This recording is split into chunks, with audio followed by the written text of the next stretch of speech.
সংযুক্ত আরব আমিরাতে ক্ষেপণাস্ত্র ও ড্রোন হামলা চালিয়েছে ইরান। আমিরাত সরকার জানিয়েছে সোমবার তাদের উপর ব্যালিস্টিক, ক্রুজ এবং 4টি ড্রোন নিক্ষেপ করেছে ইরান। হামলার ফলে আমিরাতের ফুজাইরা বন্দরের একটি গুরুত্বপূর্ণ তেল রপ্তানি কেন্দ্রে আগুন ধরে যায়। সেখানে আহত হন 3 ভারতীয় নাগরিক। আমিরাতের অভিযোগ, এই হামলাগুলো উত্তেজনা বৃদ্ধি এবং সীমা লঙ্ঘনের শামিল, যা রাষ্ট্রের নিরাপত্তা ও সার্বভৌমত্বের প্রতি সরাসরি হুমকি। তেহরান বলছে এই হামলা ছিল উপসাগরে যুক্তরাষ্ট্রের সামরিক তৎপরতার প্রতিক্রিয়া মাত্র। এদিকে ইরানের আধা সরকারি সংবাদ সংস্থা ফার্স নিউজ জানিয়েছে হরমুজ প্রণালীর জাস্ক দ্বীপের কাছে 2টি ক্ষেপণাস্ত্র হামলার শিকার হয়েছে একটি মার্কিন যুদ্ধজাহাজ। ইরানি বিপ্লবী গার্ড বাহিনীর থামার নির্দেশ উপেক্ষা করায় জাহাজটিতে হামলা চালানো হয় বলেও দাবি করে তেহরান।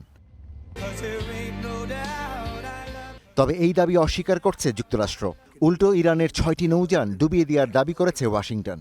হুঁশিয়ারি দিয়ে মার্কিন প্রেসিডেন্ট ট্রাম্প বলেছেন, হরমুজ প্রণালীতে মার্কিন জাহাজে হামলা চালালে ইরানকে পৃথিবীর বুক থেকে মুছে ফেলা হবে।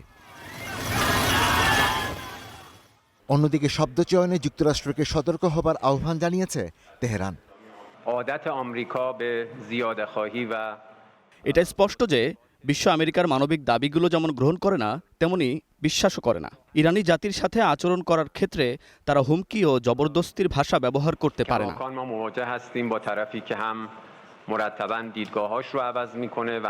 সংযুক্ত আরব আমিরাতে ইরানের ক্ষেপণাস্ত্র ও ড্রোন হামলার ঘটনায় নিন্দা জানিয়েছে কাতার, সৌদি আরব, যুক্তরাষ্ট্র, ফ্রান্স ও কানাডা।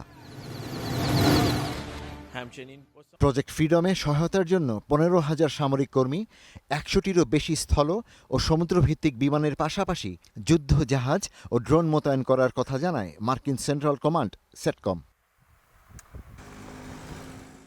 এদিকে রাজনৈতিক সংকটের কোনো সামরিক সমাধান নেই বলে মন্তব্য করেছেন ইরানের পররাষ্ট্রমন্ত্রী Abbas Araghchi. Ishtiaq Hossain, star news.